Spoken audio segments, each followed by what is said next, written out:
একটা দেশ যার নেই বিশাল অর্থনীতি, নেই আধুনিক প্রযুক্তির গর্ব, নেই কোনো সুপার পাওয়ার মিত্র, তবুও পরাশক্তি দেশগুলো যার দিকে তাকিয়ে থাকে সমীহের চোখে, যার অস্তিত্ব একাই বদলে দিয়েছে উপমহাদেশের শক্তির ভারসাম্য। বলছি পাকিস্তানের পরমাণু শক্তির জনক ডক্টর আব্দুল কাদির খানের কথা। একজন মানুষ যিনি একাই বদলে দিয়েছেন পাকিস্তানের ভাগ্যরেখা, যিনি পাকিস্তানকে এনে দিয়েছেন এমন এক ঢাল যা এখনো প্রতিপক্ষকে দৌড়ের উপর রাখে। গল্পটা শুরু হয় সেই সময় যখন 1971 সালের পর পাকিস্তান নিজেদের অস্তিত্ব নিয়ে গভীর অনিশ্চয়তায় পড়ে যায়, আর তখনই পরমাণু শক্তির দিকে ঝুঁকতে শুরু করে তারা। কিন্তু প্রশ্ন ছিল কেমন করে? না ছিল প্রযুক্তি, না ছিল বিজ্ঞানীদের দল, না ছিল আন্তর্জাতিক সহায়তা। তখনই আবির্ভাব হয় ডক্টর আব্দুল কাদির খানের।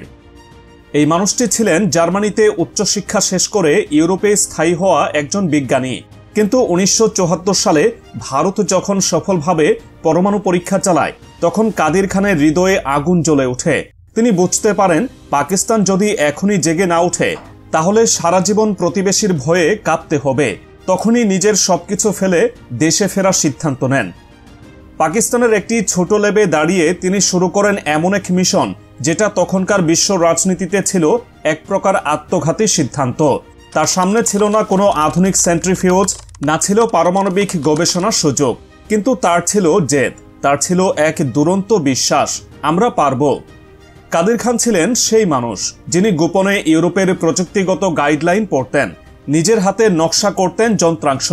তিনি গড়েন খান রিসার্চ ল্যাব, পাকিস্তানের গর্ব, যা এক সময়ের গোপন গবেষণাগার থেকে হয়ে ওঠে দক্ষিণ এশিয়ার সবচেয়ে ভয়ঙ্কর প্রতিরক্ষা কেন্দ্র।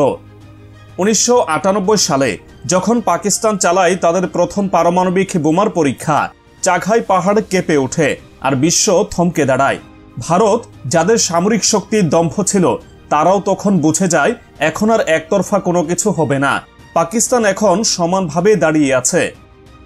এ ছিল এমন এক বিজয় যা শুধু সামরিক নয়, ছিল মনস্তাত্ত্বিক।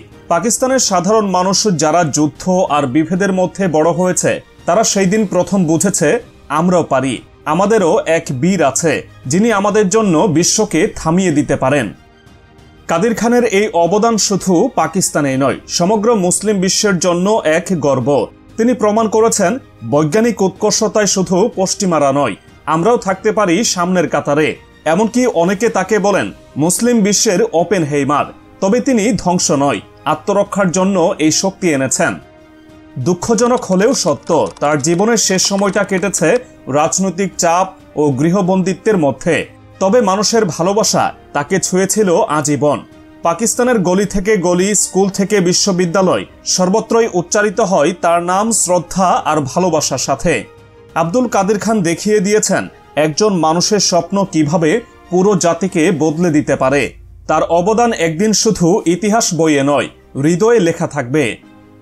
আজ যদি কেউ জিজ্ঞেস করে কেন পাকিস্তানকে কেউ সহজে চোখ রাঙাতে পারে না, উত্তর একটাই, কারণ সেই দেশ গড়ে তুলেছে এমন এক ঢাল যার পেছনে দাঁড়িয়ে আছে একজন বিজ্ঞানীর স্বপ্ন, সাহস আর অসম্ভবকে সম্ভব করার গল্প। তিনি ছিলেন না কোনো সেনাপতি, ছিলেন না কোনো রাজনীতিবিদ, তবুও তিনি একাই গড়ে তুলেছেন এক অদৃশ্য সেনাবাহিনী যার অস্ত্র ছিল জ্ঞান আর যুদ্ধ ছিল জাতির ভবিষ্যতের জন্য। এভাবেই এক সাধারণ মানুষ হয়ে উঠেছেন এক জাতির পরমাণু বীর।